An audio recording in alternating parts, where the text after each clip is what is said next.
on RTI Media.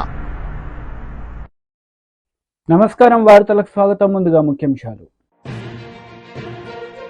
TDP polit bureau సభ్యులు Varla Ramaiah media సమావేశం. YCP నేతలపై ఫైర్. మాజీ ఎమ్మెల్యే జగ్గారెడ్డి ప్రెస్ మీట్. ఇరు పార్టీలపై ఫైర్.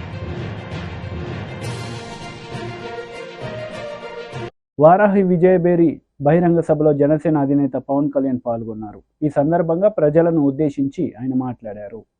ఏర్పాటు చేసుకొని వారి మాట కాదన్న వాళ్ళని ఈ రకంగా చంపేయటం, హింస పెట్టడం, బెదిరించటం, మానసిక క్షోభకు గురి చేయటం వాళ్ళకి అలవాటైపోయింది. ఆ కళ్ళకుంటలో వాళ్ళ సొంత గ్రామంలో ఏజెంట్గా కూర్చోవటం అతని పాపం అండి. ఒక దళితుడు, ఒక మాదిక కులానికి చెందినవాడు ధైర్యంగా నా తెలుగుదేశం పార్టీ తరఫున నేను కూర్చుంటానని ఏజెంట్గా కూర్చుంటే చంపేస్తారా? అంటే ఎస్సీలు ఉండొద్దా? ఈ రాష్ట్రంలో ఉండొద్దా? నా ఎస్సీలని ఓట్లు దొబ్బుకు తిని ఈరోజు చంపేస్తారండి ఎస్సీలని. నేను అందుకే జగన్మోహన్ రెడ్డి ప్రజాక్షేత్రంలో తేల్చుకుందాం ఉన్నాను. ఇదా ప్రజాక్షేత్రం తేల్చుకోవటం అంటే? ఈ రాక్షసత్వమా? ఎక్కడ వాడు ఇది చంబల్లోయ గ్రామాలకు 100 గ్రామాలు కలిపితే చంబల్లోయలో ఈ కళ్ళకుంట గ్రామం అని చెబితే సిగ్గుపడాలా? అక్కడున్న పోలీసు వ్యవస్థ కూడా ఆలోచన చేయాలా? ఈరోజు నా బిడ్డ అంతా భార్య బిడ్డలు ఎటో పోయారు, వీడు ఎటేటో తిరిగాడు. ఈ రోజున ఇక్కడికి వచ్చాడు కాబట్టి ధైర్యంగా 2 మాటలు చెప్పగలిగాడు. ఇక్కడ 13వ తారీఖున జరుగుతాయి. ఈ రోజంతా 26. 13 రోజులు ఎక్కడెక్కడో తిరిగాడు. వాడు ఎంత బాధతో తిరిగి ఉంటాడో, ఎంత వేదంతో తిరిగి ఉంటాడో, ఎంత భయంతో తిరిగి ఉంటాడో. భార్య బిడ్డలు ఎక్కడో ఉన్నారో, వాళ్ళు బ్రతుకున్నారో చచ్చారో తెలియని పరిస్థితి. నేను అడుగుతున్నా, అందుకే అసలు దళిత వర్గాలకు అసలు స్వాతంత్రం వచ్చినట్లా ఈ భారతదేశంలో? రాజ్యాంగం లేదా? పోలీసు వ్యవస్థని, ఆ మాచంలో ఉన్న పోలీసు వ్యవస్థని ఏమనాలి? వాళ్ళు పోలీసులో ఇంకా సిగ్గు లేకుండా ఆ సజ్జల రామకృష్ణారెడ్డి, ఆ అంబటి రాంబాబు వీళ్ళందరూ మాట్లాడతారు. అక్కడ వాళ్ళకేదో ఏది పిన్నెళ్ళకేదో అన్యాయం జరిగిందట. సిగ్గు ఉండాలి మాట్లాడటానికి, శరం ఉండాలి మాట్లాడటానికి. ఏం సమాధానం చెబుతారు? ఈ మాది కులస్తులైన ఈ మాణిక్యరావుకి, వాడి భార్య బిడ్డలకి ఏం సమాధానం చెబుతారు మీరు? తప్పకుండా ఈ విషయాన్ని డీజీపీ దృష్టికి తీసుకెళ్తాం, ఎలక్షన్ కమిషన్ దృష్టికి తీసుకెళ్తాం.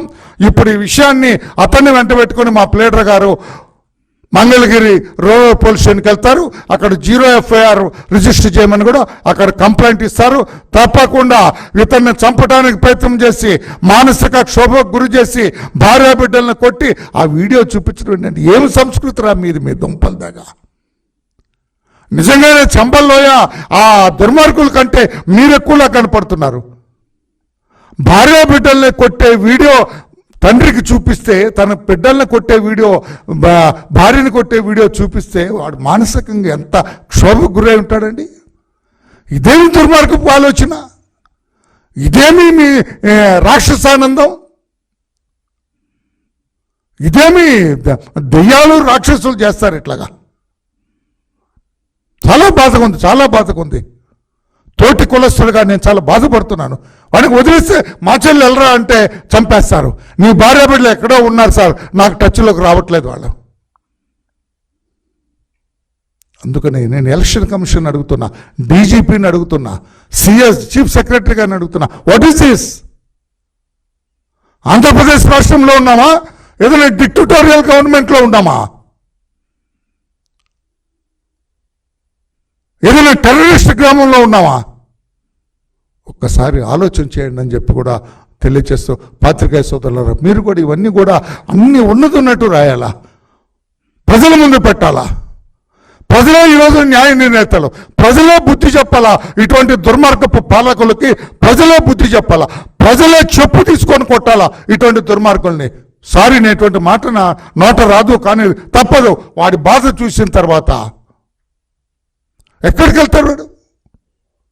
లక్కీగా చంద్రబాబు గారు అది గమనించాడు కాబట్టి, చంద్రబాబు గారు నాకు డైరెక్షన్ ఇచ్చారు కాబట్టి వచ్చాడు. వాడు ధైర్యంగా ఉన్నాడు. వాడు భోంచేయాలంటే భోంచేయాలి, నాకు ఎక్కదండి, నా పిల్లలు తిన్నారో లేదో. కాంగ్రెస్ నేతలు మీడియా సమావేశం నిర్వహించారు. ఈ సందర్భంగా పలు అంశాలపై వారు మాట్లాడారు. గ్రామాలకు పంపించే విధంగా ధాన్యం ఉండాలని ఆ రోజులలో మరి జవహర్లాల్ నెహ్రూ గారు దూరం ఆలోచనతోటి ఎఫ్సిఐ ఏర్పాటు చేసుకోవడం జరిగింది. ఈ ఎఫ్సిఐ వల్ల ధాన్యము నిల్వలు ఉంచుకోవడానికి ఇప్పుడు సపోజ్ మనం ఇప్పుడు సూపర్ బజార్ బియ్యం వస్తున్నాయి చూడండి గవర్నమెంట్ పరంగా ఫ్రీగా, అది ఎఫ్సిఐ ఆ రోజు నెహ్రూ గారు ముందు జాగ్రత్తలో ఆ గోదాంలో ఏర్పాటు చేసిండు కాబట్టి ఆ ధాన్యమే ఇప్పుడు మన సూపర్ బజార్లలో ఇచ్చే బియ్యం అవే ఎఫ్సిఐ ద్వారా వచ్చే బియ్యమే. సెంట్రల్ గవర్నమెంట్లో అట్లా తయారు చేసి పెట్టారు ఆ రోజు జవహర్లాల్ నెహ్రూ గారు. అంటే ఎంత ముందు చూపు చూడండి. ఆ రోజు నెహ్రూ ప్రధానమంత్రిగా ఉన్నప్పుడు భారతదేశం యొక్క జనాభా 40 కోట్లు, ఈరోజు భారతదేశం యొక్క జనాభా 140 కోట్లు. ఈ ఈ ఈ ఇంత ఈ 76 సంవత్సరాలలో 40 కోట్ల నుంచి 140 కోట్ల జనాభా ఈరోజు భారతదేశము ప్రజానీకము ఉంది ఈ రోజున. కాబట్టి వ్యవసాయాన్ని అభివృద్ధి చేసుకుంటూ ఇండస్ట్రియల్గా కూడా అభివృద్ధి చేసుకోవాలని, అంటే మనమే అన్ని ఉత్పత్తులు చేసుకోవాలి, సూది కానీ ఏదైనా దారం కానీ బట్ట కానీ ఏదైనా మనము ఒకరి మీద డిపెండ్ కావద్దని మన దేశంలో ఉన్నటువంటి వసతులను ఈ రకంగా ఏర్పాటు చేసుకొని క్రమక్రమంగా 16 సంవత్సరాల్లో వారు అనేక ఇలాంటి ముందు చూపు జాగ్రత్తలు ఇట్లా ఆ రోజు తీసుకోవడం జరిగింది. అందుకే చూడండి, నేను ఈరోజు కేంద్రంలో బీజేపీ ప్రధానమంత్రి మోడీ గారు ప్రధానమంత్రిగా ఉన్నారు. కాంగ్రెస్ పార్టీ ఒకటే విషయం స్పష్టంగా అడుగుతున్నది మీ అందరికీ కూడా. మీరు నెహ్రూ గారు ఉన్నప్పుడు ఆ రోజున నాకు నోటుకున్నటువంటి నాగార్జున సాగర్ అట్లాగే శ్రీశైలం డ్యామే కాకుండా అది ఇంకోటి బాగ్రా నంగల్ అది ఆ డ్యామ్ కూడా వారు నిర్మించారు. ఇట్లా ఇంకా బహుశా ఇంకా చాలా ఉండుంటాయి. దాని తర్వాత క్రమంగా ఇందిరాగాంధీ గారు వచ్చిన తర్వాత మళ్ళీ డ్యాములు ఎక్కడ చూడండి. ఇప్పుడు కాంగ్రెస్ ప్రభుత్వంలోనే మన దగ్గరనే చెప్తున్నాను. ఇప్పుడు శ్రీరామ్ సాగర్ హనుమంతరావు గారు చెప్పారు ఇంత మొదలు శ్రీరామ్ సాగర్, అట్లాగే మా దగ్గర మంజీరా డ్యామ్, సంగారెడ్డిలో మంజీరా డ్యాము కట్టిన తర్వాత కాంగ్రెస్ ప్రభుత్వంలో కట్టిన తర్వాత అప్పుడు కూడా ఇందిరాగాంధీ గారే కేంద్రంలో ఓకే. అయితే ఏదో నా కుటుంబమే కదా, నెహ్రూ గారి కుటుంబమే కదా. ఆ రోజు అక్కడ కూడా చూడండి మంజీరా డ్యాము తాగునీటి కోసం కట్టడం జరిగింది. తాగునీటి ఎక్కడి దాకా వస్తుంది? హైదరాబాదు రాజధానిలో తాగునీటి సమస్య ఉండొద్దు, హైదరాబాదు డెవలప్ కావాలంటే ఫస్ట్ తాగునీటి సమస్య కొరత తీరాలనే ఉద్దేశంతో కాంగ్రెస్ ప్రభుత్వంలో మంజీరా డ్యామ్ కూడా కట్టడం కూడా జరిగింది. దాని తర్వాత చూడండి మన సింగూరు డ్యామ్ కూడా కట్టడం కూడా జరిగింది. ఆ రోజు మా దగ్గర బాగారెడ్డి గారు ఉండి పి రామచంద్రారెడ్డి గారు ఉండి ఆ టైంలోనే మంజీరా సింగూరు డ్యామ్ కూడా ఇటు జంట నగరాలకు వ్యవసాయానికి కొంత మెదక్కు ఇవ్వడానికి ఏది గణపుర ఆయకట్టు కానీ ఏడుపాయల జాతరకు కానీ ఇట్లా సింగూరు డ్యామ్ ఇట్లా ఈ రకంగా. కాబట్టి మేము ఒక ప్రశ్న బీజేపీ నాయకత్వానికి అడుగుతున్నాం. మీరు ఈ 70 ఏళ్ళలో ఏం చేశారు అని కిషన్ రెడ్డి గారు మాట్లాడతారు, బండి సంజయ్ గారు మాట్లాడతారు, కేటీఆర్ గారు కూడా మాట్లాడతారు, హరీష్ రావు గారు కూడా మాట్లాడతారు. 70 ఏళ్ళలో ఏం చేశారు అని అంటే ఈ ప్రాజెక్టులు ఆనాటి నెహ్రూ పండిత్ జవహర్లాల్ నెహ్రూ కాలం నుంచి తీసుకుంటే కంటిన్యూటీగా మరి మనకు ఇందిరాగాంధీ గారు, తర్వాత రాజీవ్ గాంధీ గారు, సోనియా గాంధీ గారు, మన్మోహన్ సింగ్ గారు, ఇదంతా నడుస్తూనే ఉంది సిస్టమ్ అంతా. నేను ఒకటే మాట్లాడుతున్నా, ఆ రోజు మంజీరా డ్యాము సింగూరు నీళ్ళు వీళ్ళు తాగిన వాళ్ళే కదా. కిషన్ రెడ్డి గారు కూడా మంజీరా డ్యాము సింగూరు నీళ్ళు తాగిండ్రు. మళ్ళా కేసీఆర్ గారు కూడా సింగూరు మంజీరా డ్యామ్ నీళ్ళు తాగిండు, కేటీఆర్ కూడా తాగిండు, హరీష్ రావు గారు కూడా సింగూరు మంజీరా డ్యామ్ నీళ్లు తాగారు. ఈ 2 డ్యాములు ఎవరి పరిపాలన వచ్చినాయి? కాంగ్రెస్ ప్రభుత్వం పరిపాలన వచ్చినాయి. ఇది మీకు డైరెక్ట్ ఎవిడెన్స్ కదా, మీకు డైరెక్ట్ ఎవిడెన్స్ ఇదంతా. ఇదేదో మేమేదో కళ్ళబొల్లి మాటలు చెప్తలేదు, ఇది వాస్తవాలు కాబట్టి మీకు చెప్తున్నాను. మీరు చెప్పండి, మేము జీవితం మొత్తంలో సింగూరు మంజీరా డ్యామ్ నీళ్లు తాగలేదు, ఇవి కాంగ్రెస్ ప్రభుత్వం రాలేవని మీరు ఛాలెంజ్ చేయగలుగుతారా? బీజేపీ కిషన్ రెడ్డి గారు హైదరాబాద్లోనే ఉన్నారు కదా. హైదరాబాద్లో కొన్ని ఏళ్ళు మంజీరా డ్యాము నీళ్లు, సింగూరు నీళ్ళు వచ్చినాయి కదా. ఆ నీళ్లు వారు తాగిరు కదా. తాగలేమని చెప్పగలుగుతారా? నేను తాగనే లేను. నేనేమంటున్నా అంటే మీ రాజకీయ ఉనికి కోసం మీరు ఏదైనా మాట్లాడుకోండి, అది వేరు. కానీ ఏం చెయ్యలేదు అనే మాట మీరు అనొద్దు అనేది Congress party BJP leader media సమావేశం నిర్వహించారు. ఈ సందర్భంగా పలు అంశాలపై ఆయన మాట్లాడారు. క్షేత్ర స్థాయిలో జరుగుతున్నటువంటి అవినీతిని కానీ అక్కడ జరుగుతున్నటువంటి అధికంగా జోకేటువంటి ప్రక్రియను కానీ మీరు ఆపే ప్రయత్నం చేశారని అడుగుతున్నా. చర్యలు తీసుకుంటాం. ఎవరి మీద చర్యలు తీసుకుంటారు? కుంభకోణాలన్నీ ఇంత పెద్ద ఎత్తున కనబడేట్టు కనిపిస్తున్నా కూడా దాని గురించి మాట్లాడినటువంటి మీరు ఈరోజు చర్యలు ఎవరి మీద తీసుకుంటారు? మీరే తప్పు చేసి మీరే చర్యలు తీసుకుంటామంటే దొంగ అన్నట్టున్నది ఇది.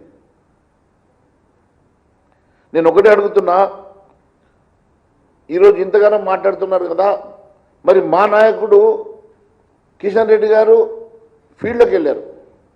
కిషన్ రెడ్డి గారు ఫీల్డ్లోకి వెళ్ళేసి అక్కడ ఉన్నటువంటి రైతుల సమస్యలు తెలుసుకునే ప్రయత్నం చేశారు.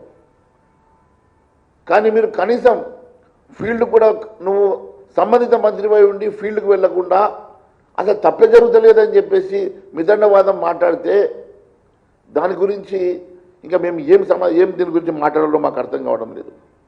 మరి రైస్ మిల్లర్ దగ్గర పెండింగ్లో ఉన్నటువంటి ధాన్యం విక్రయ గురించి మీరు జారీ చేసినటువంటి GOMS నంబర్ 1 కానీ లేకుంటే అదే రోజు మీరు తీసుకొచ్చినటువంటి మరి కమిటీ చేసినటువంటి కమిటీలో ఒక ప్రిన్సిపల్ సెక్రటరీ 5 మెంబర్స్తో కూడినటువంటి కమిటీ ఎప్పుడు కూర్చున్నది?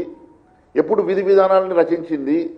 ఎప్పుడు గైడ్లైన్స్ని పూర్తిగా మరి టెండర్ డాక్యుమెంట్స్ తయారు చేసింది? ఎప్పుడు ఆ టెండర్స్ని మరి రిలీజ్ చేసింది? ఒకే రోజు ఇవన్నీ సాధ్యమవుతుందా? ఒకే రోజు ఇవన్నీ సాధ్యమవుతాయా? మరి దీని వెనుక ఉన్నటువంటి మతలబేందో మరి ఎందుకు నిన్న సమాధానం చెప్పలేదని అడుగుతున్నా. అంతేకాదు, ఏప్రిల్ 18 రోజు మీరు జలసౌదాలో కూర్చొని మీరు మాట్లాడినటువంటి అంశాలను, అక్కడ జరిగినటువంటి అంశాలను మీరు ఎందుకు బహిర్గతం చేస్తలేరు? అక్కడ మీ మధ్యలో మిల్లర్లను పిలిపించి భయపెట్టి మీరు ఏ నలుగురికైతే మీరు ఈ టెండర్ ప్రక్రియలో వాళ్ళకి అలకేట్ చేసిండ్రో, టెండర్ అలాట్ చేసిండ్రో వాళ్ళతోటి మీరు 100 రూపీస్ స్టాంప్ పేపర్ మీద మీరు రాయించుకున్న మాట వాస్తవం కాదా? మరి ఆ స్టాంప్ పేపర్ లోపల మీరు 2007 రూపాయలకు టెండర్ అలకేట్ చేస్తే నిన్న మాట్లాడుతున్నాడు 2223 రూపాయలకు మీరే తీసుకోండి అంటే ఏం మాట్లాడుతున్నారు మంత్రి గారు? మీరు టెండర్ ఫ్లోట్ చేసింది 2007 రూపాయలకి. కొత్త బియ్యం ఆ రోజు 1700కి ఇచ్చిందో 1800 గత ప్రభుత్వం ఇచ్చిందో నాకు సంబంధం లేదు. ఎప్పుడైతే బియ్యం 1 ఇయర్ మెచ్యూర్ అవుతుందో డెఫినెట్గా రేటు పెరుగుతుంది. మెచ్యూర్ అయినటువంటి ధాన్యము ఒక సంవత్సరం తర్వాత దాన్ని 2007 రూపాయలకు మీరు అమ్మినామంటున్నారు కదా. మళ్ళీ అదే రైస్ మిల్లర్ తోటి మీరు అలకేట్ చేసినటువంటి కాంట్రాక్టరు 2223 రూపాయలకు 100 రూపాయల స్టాంప్ పేపర్ మీద రాసుకున్నటువంటి ఆ డాక్యుమెంట్ సంగతి ఏమన్నా మీరు ప్రస్తావిస్తారా? మరి అది ఈ డాక్యుమెంట్ ఇప్పుడే నేను మీ ద్వారా బయటపెట్టదలుచుకున్నాను. మరి అదే మాదిరిగా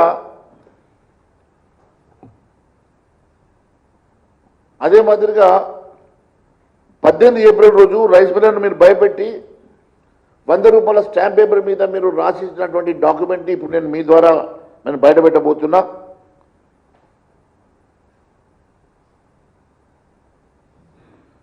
మరి టెండర్ రేటు క్వింటాల్కి 2007 రూపాయలు అయితే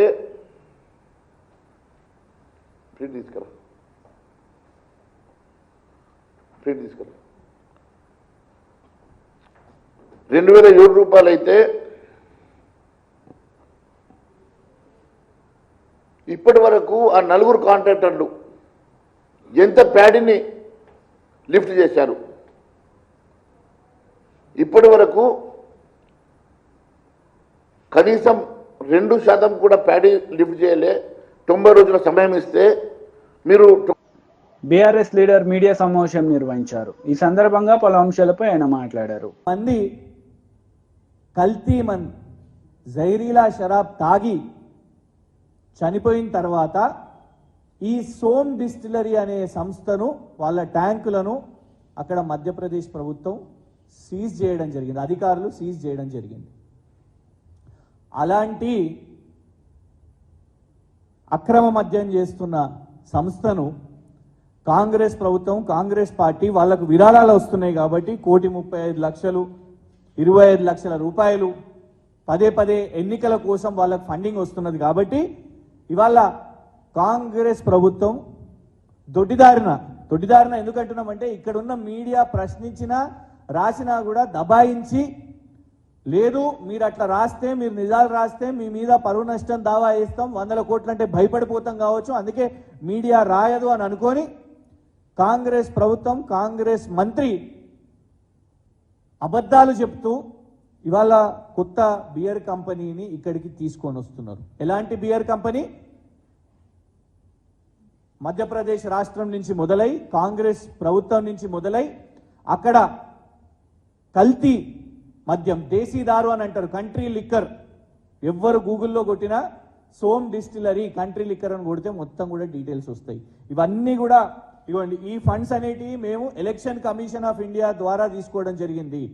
ఎలక్షన్ కమిషన్ ఆఫ్ ఇండియా వెబ్సైట్లో వెళ్తే ప్రతి సంవత్సరం ఈ మందు అమ్మే, ఈ బియర్ అమ్మే కంపెనీ ఎన్ని రూపాయలు కాంగ్రెస్ పార్టీకి ఇచ్చింది అని స్పష్టంగా మీకు కనబడుతుంది.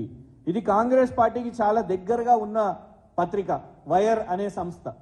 వైర్ అనే సంస్థ వాళ్ళు కూడా రాసిన హెడ్డింగ్ చూడండి మీరు. CCI raids associate alcohols Som distilleries. Som distillery మీద రేడ్ జరిగింది. ఎందుకు అంటే the investigation is looking at price fixing of so called country liquor or low price locally made alcohol. Country liquor అంటే ఏంది? అది మళ్ళా తెలంగాణ రాష్ట్రంలో ఇవాళ కాంగ్రెస్ ప్రభుత్వం తీసుకురావాలనే ప్రయత్నం చేస్తున్నది. మళ్ళా గుడుంబాలు, ఇట్లాంటి బియర్ కంపెనీలు, వీటిని మొదలుపెట్టే కుట్రలో భాగంగా ఇవాళ కాంగ్రెస్ ప్రభుత్వం ఇందుకే ఇవాళ ఎందుకు మీకు ముడుపులు వస్తున్నాయి, బ్రూ ట్యాక్స్ అంటే ఏంటిది అని చాలా మంది అనుకుంటున్నారు కదా. ఇగోండి ఇవే బ్రూ ట్యాక్స్. వాళ్ళు పైసలు సంపాదించడానికి ఆత్రంలా 4-5 నెలలే అయ్యి ప్రభుత్వము ఇలాంటి పాలసీలు తీసుకొని వచ్చి మధ్యప్రదేశ్లో కల్తీ మద్యం చేస్తున్న కంపెనీలు ఎవరు చేపట్టయితే అక్కడ సావులు కూడా అయినాయో, వాళ్ళ మీద రేడ్స్ అయినాయో, అరెస్ట్లు అయినాయో, కేసులు ఉన్నాయో, అట్లాంటి వాళ్ళను దిగ్విజయ్ సింగ్ గారు ఇక్కడ ఉన్న ఇన్ఛార్జు, వారికి సంబంధాలు ఉన్న కంపెనీ, కాంగ్రెస్ పార్టీకి సంబంధం ఉన్న కంపెనీ నిధులు ఇస్తున్నది కాబట్టి అట్లాంటి కంపెనీని ఇవాళ తెలంగాణ ప్రభుత్వం ఇక్కడ తీసుకొని వస్తున్నది. దీని మీద మళ్ళా కేసేస్తారా? టీడీపీ లీడర్ మీడియా సమావేశం నిర్వహించారు. ఈ సందర్భంగా పలు అంశాలపై ఆయన మాట్లాడారు. నిర్లక్ష్యంగా వ్యవహరిస్తా ఉన్నారు. మరొకసారి మేల్కొల్పి ఆ పింఛన్దారులకి ఇంటి దగ్గరే పెన్షన్ వెళ్ళాలి, పంపించండి, పంపించమని గట్టిగా ప్రశ్నించండి, కళ్ళు తెరవమని చెప్పండి. చీఫ్ సెక్రటరీకి ఎన్నికలు అయిపోయాయి, జగన్మోహన్ రెడ్డి పని అయిపోయింది, ఇంకా మీరు స్వామిభక్తి కట్టి పెట్టండి. నెలాఖరు కల్లా ప్రతి సచివాలయంకి ఏ సచివాలయ పరిధిలో ఎన్ని పింఛన్లు ఉన్నాయి, ఎంతమంది సిబ్బంది అవసరం అవుతారు, ఎంతమందిని ఈ కార్యక్రమానికి పంపించాలనేది ఇంతవరకు కలెక్టర్లతో చీఫ్ సెక్రటరీ మాట్లాడా? వీడియో కాన్ఫరెన్స్ పెట్టాడా? లేకపోతే సబ్ సిఇఓ బాధ్యత తీసుకున్నాడా? మురళీధర్ రెడ్డి కూడా సిబిఐ ఈడీ కేసులో జగన్మోహన్ రెడ్డితో పాటు ముద్దాయిగా ఉన్నాడు, నిందితుడిగా ఉన్నాడు. కాబట్టి ఆయన కూడా స్వామిభక్తి ప్రకటిస్తా ఎంత దుర్మార్గం చేయాలో అంత దుర్మార్గం చేశాడు. మళ్ళొకసారి అధికార యంత్రాంగాన్ని చెప్తున్నాం, ఇవన్నీ సమీక్షించబడతాయి. ఇవాళ అమాయకులైన ఎవరైతే పింఛన్దారులు ఆ ఎండవేడికి బలయ్యారో ఆ మరణాలకి బాధ్యత వహించాల్సిన అధికారులు కూడా ఉన్నారు. వాటినన్నింటినీ కూడా సమీక్షిస్తాం. ఎవరైతే తప్పు చేశారో వాళ్ళ మీద కూడా చర్యలు ఉంటాయి. మళ్ళీ చెప్తా ఉన్నాం, ఈ నెలలో కూడా ఇమ్మీడియట్గా వీడియో కాన్ఫరెన్స్ తీసుకుంటారో, కలెక్టర్లతో మాట్లాడతారో, కలెక్టర్లకు ఆదేశాలు ఇస్తారో. చాలా క్లియర్గా చీఫ్ ఎలక్షన్ కమిషన్ దగ్గర నుంచి ఆదేశాలు వచ్చాయి, సిఇఓ దగ్గర నుంచి ఆదేశాలు వచ్చాయి. అయినప్పటికీ కూడా కావాలని ఎన్నికలు ఉన్నాయి కాబట్టి ఆ ఎన్నికల్లో ప్రభుత్వానికి లబ్ధి చేయాలనే chief secretary Jawahar Reddy, SERP CEO Muralidhar Reddy తీసుకున్న నిర్ణయాల వల్ల అమాయకులైన వాళ్ళు ఎవరైతే పెద్ద వయసులో ఉన్న అవ్వాతాతలో ఎవరైతే పాపం ఆ ఎండ దెబ్బకి ఆ ఎండ వేడికి బలైపోయారో వాళ్ళందరికీ న్యాయం చేయాల్సిన బాధ్యత మా మీద ఉంది. తప్పకుండా ఈ తప్పు చేసిన అధికారులు కూడా మూల్యం చెల్లించుకుంటారు. అందుకనే మళ్ళీ చెప్తా ఉన్నా, చీఫ్ సెక్రటరీ జవహర్ రెడ్డికి ఇమ్మీడియట్గా కలెక్టర్ల కాన్ఫరెన్స్ తీసుకొని ఏదైతే వాళ్ళ 13,000 కోట్లు ఏప్రిల్ 1 పెన్షన్ ఇవ్వాల్సింది, మార్చి చివరి వారంలో దగ్గర దగ్గర 13,000 కోట్లు జగన్మోహన్ రెడ్డి ప్రభుత్వం వాళ్ళ తాబేదారులకి, వాళ్ళ పార్టీ ఎవరైతే ఏజెన్సీలు ఉన్నాయో వాళ్ళందరికి కూడా పింఛన్దారుల డబ్బులు 1వ తారీఖు, 2వ తారీఖు, 3వ తారీఖు కూడా రాని సచివాలయాలు ఉన్నాయి ఏప్రిల్ నెలలో. ఆ 13,000 కోట్లని ఆ ఏజెన్సీలకు డబ్బు కట్టడం వల్ల మళ్ళీ డబ్బు జమ అయ్యి 1వ తారీఖు, 2వ తారీఖు, 3వ తారీఖు కానీ సచివాలయాలకి ఏప్రిల్ నెలలో డబ్బు వెళ్ళా. మళ్ళీ మే 1 తారీఖు వచ్చేపాటికి కూడా ఏప్రిల్ చివరిలో మళ్ళీ ఒక 3,000 కోట్లు కాంట్రాక్టర్లకి, ఏజెన్సీలకి డబ్బులు ఇవ్వటం వల్ల మళ్ళీ మే 1 తారీఖును కూడా ఇబ్బంది పడింది మనం చూసాం. మళ్ళీ జూన్ 1 వస్తూ ఉంది. ఇంతవరకు మీరు ఎంత డబ్బు ఉంది, ఇవాళ ఖజానాలో డబ్బు ఉందా లేదా, 1,000 కోట్ల అప్పులు తీసుకొస్తా ఉన్నారు. ప్రతి వారం 2,000 కోట్లు, 4,000 కోట్లు, 5,000 కోట్లు, 10,000 కోట్లు మీ ఇష్టారాజ్యంగా అప్పులు తీసుకొస్తా ఉన్నారు.